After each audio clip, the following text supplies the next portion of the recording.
Grundland Nelson complex, and then we will signal that they come into Holland again.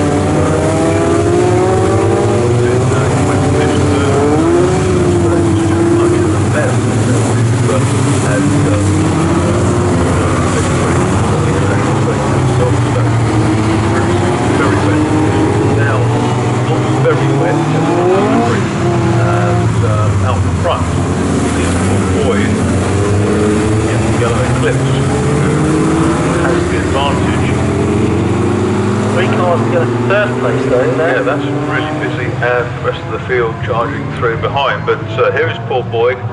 He's away out front. Second place is Hiley, the points leader from the A class, and side by side, it's fantastic with Gambling and Johnston. Wells is third, Gambling fourth. Johnston, the Sienna, next, the African Moth, and then Stuart Much in sixth place. Stuart Much, who went from 10th on the grid, but in fairness, two of the cars that were due to be in front of him weren't, started from the pit lane, so he went really from 8th to 6th. Leader Paul Boyd then making his way towards the hairpin. Andy Hiley there in second place, and I think he just needs one win to seal Class A and the overall championship this weekend. Yeah, he's had a really good season.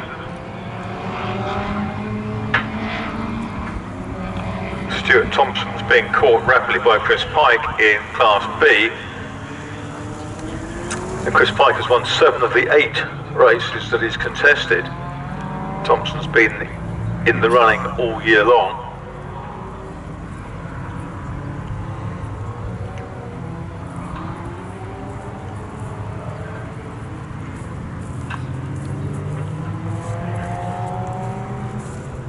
So the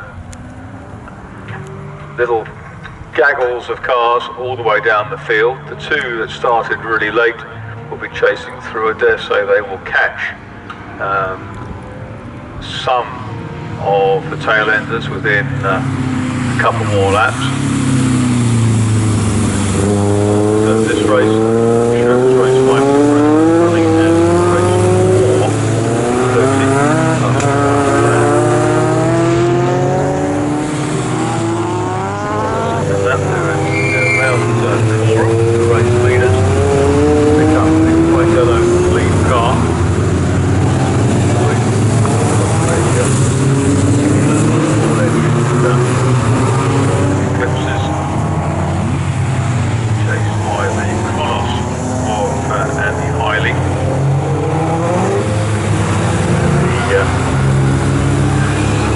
Wins this season.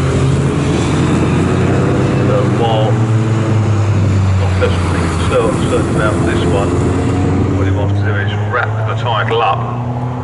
He will be trying to stay ahead of Stephen Wells in 74, who is third. Fourth is now Gambling. Or is next up, that's Anton Landon in the white Sienna.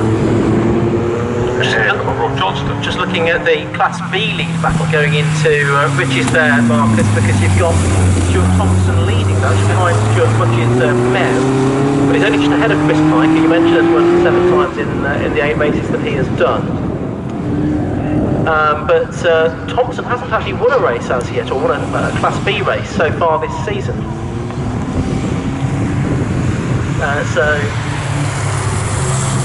It would be quite something for him to get his first win in the final meeting of the year. The car that's in trouble is Mark Conroy's car, number 20, Sienna S2000, running on 3 cylinders.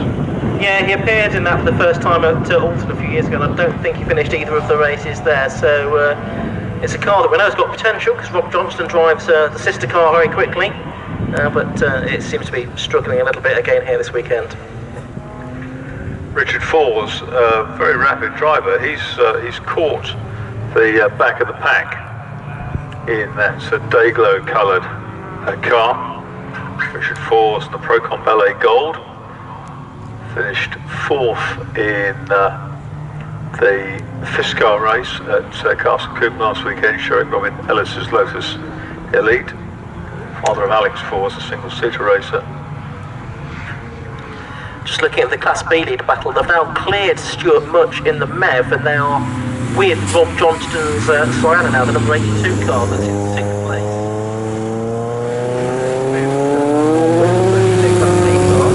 Together, battling as well for the Class B Championship, because this weekend one drop scored, they were separated by just 6 points. Pike on 113, Winter 111, and Thompson 107. Ferrets bits of a couple of laps this race. I reckon second and third, like 4.6 seconds to me. It looks like a couple of seconds, and that indicates that Stephen Wells at 74 for qualifier, 5th qualifier with the Sub-Zero is making good ground. Sub-Zero, time around 2:42.52 seconds quicker than Andy Hiley, so the gap is down to 6.97 seconds. Remains 4.6 off the lead. Gambling next up. Landon with the first for Sienna, then a three-way tussle. A change up there at Riches as the third of those cars goes through. Yeah, well that's Pike, wasn't it? Trying to look up the inside of Stuart Thompson, which is for the Class B lead at the start of lap 4. He couldn't do anything with it. You know, we've had a spinner coming out of which car it is, but it seems to be behind the barrier more or less, so in a closer distance. Yeah, it's kind of hiding. See, there we go. It's going to zoom. To see how high Richard Falls can get. It's only a short race, so he's got his work cut out. There he goes in the number 90 car, and he's into the top 20 now. He's in 19th place, number 19, Richard Falls, at 2:43.15. That was his best lap. That is the second quickest lap. Only Stephen Wells has gone quicker. He's lapping quicker than the leaders. Well, and he's right with Heidi now, as well as they head on to the Bentley Straight. I mean, he's 2.3 seconds behind at the beginning of the lap. Was Steve Wells, the Isle of Wight based driver and former low-cost race winner, and he's right behind Andy Hiley now as they head along the Bentley Straight towards Brundle and Nelson for the 4th time in this 13-minute plus 1 lap race. We've had 10 minutes of it, and it's still Hiley ahead as they appear under the vehicle bridge.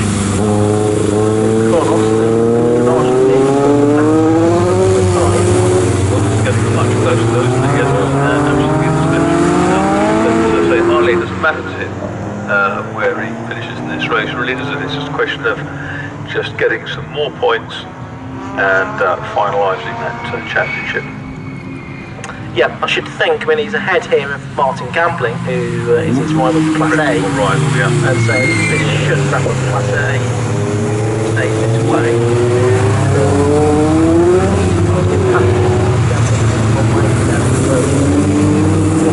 Gambling starts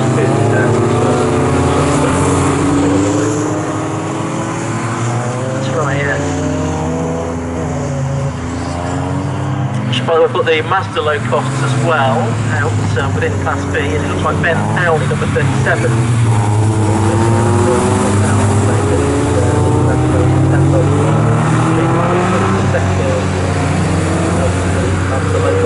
Twenties into the pits. That's one of the Siennas. That unfortunately is out of contention. For 4th place. Yeah, 4th place now. Martin Gambling has Anton Landon really closing on him now to within 0.6 of a second. And it's side by side a bit further back. That looks like it's between Ben Powley and David Winter. That's the positioning Class B. third and fourth in Class B, and I'm not sure which of those two it was that ended up turning into Rich's ahead. Howley's certainly the leading Mazda low-cost car, and one of the Mevs is off onto the grass at Rich's. I think it's Stuart Much.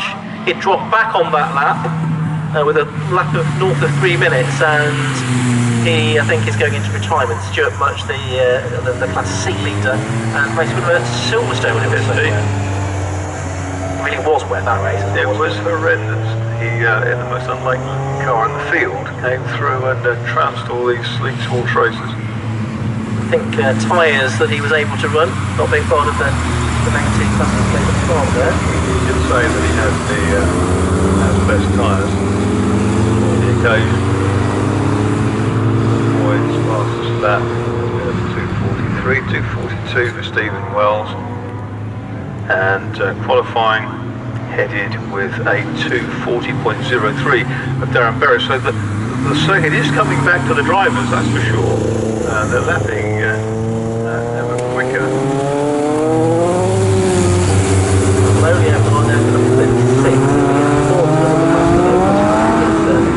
First time I've seen the last lap forward after this 36 has got a warning there. See Thornton.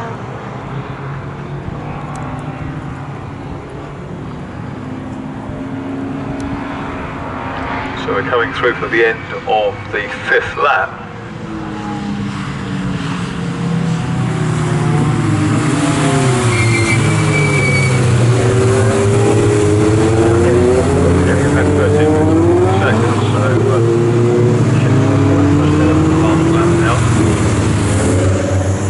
Can't see a board being shown, but no, it's not being shown, I don't think, but yes, we are into the 40th. The flag is being clasped.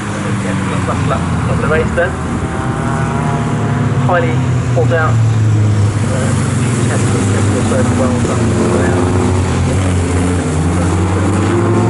Quite a bit of gap between them. And then there's a long gap back to Martin Gambling in 4th. But there's quite a few cars, a bit of a clump, isn't there? A clump of cars sounds kind of worrying. There's Gambling and Landon. It's still Stuart Thompson leading Class B. Yeah. He's doing well in that Caterham Sigma. And he is 3/4 of a second ahead of Chris Pike. And they're both now ahead of Rob Johnston as well, interestingly. So his Class A car, again, Class A and Class B divided on how to wait. That's how cars possibly. Paul Collingwood's renaissance continues. He's now up into 12th place overall. Not anymore, because Richard Forbes has just gone sailing past him into Rich's. So it's now number 90. Richard Forbes is taking up the cudgels in 12th place. Richard Forbes at 2:42.28, which I reckon is the fastest lap of the race. His best lap, 2:41.04, certainly is the best lap of the race. Oh, early on, yeah. By 1.5 seconds over. Yeah, grand job.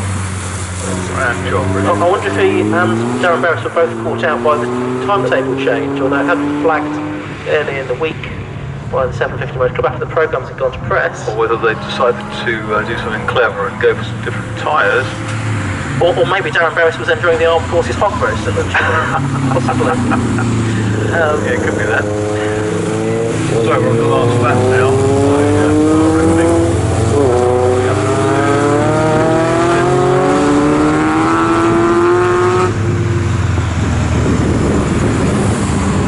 It's still pretty wet through Coram.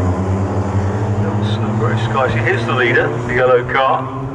Number 17 and Paul Boyd coming through Coram Corner now, down to Murray's. Andy Hiley and the Kronos is still second, having fended off Stephen Wells. So this time they come up to the checkered flag, and it is Paul Boyd who wins from Andy Hiley and Stephen Wells. 17 from 53 from 74 in 4th place, a long way back. The next car's going to be lap runners should be the red car with the white stripe, red eclipse white stripe, and that is the car of Martin Gambling, but he's under pressure still from Anton Landon. The two 7-type cars behind Stuart Thompson and Chris Pike, which is the round no, they've changed it, it's now Pike. It'll be 8 out of 9 wins to Chris Pike then, won't it? Yeah, indeed it will.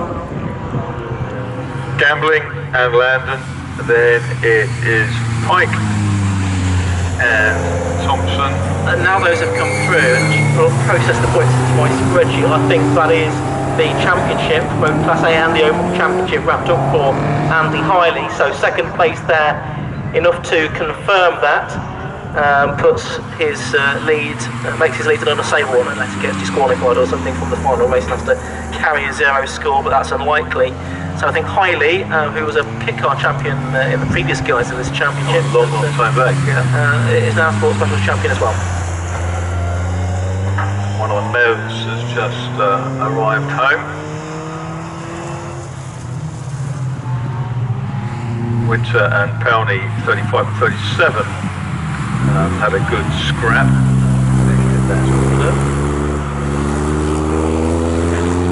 18 is a rare car, it's gone through there. That's the CV Fulcrum, which is a raw Fulcrum, which Colin Benham has modified. Driver from Toaster, around the corner from Silverstone. But it is 17. Paul Boyd, the Toaster driver, who has won it.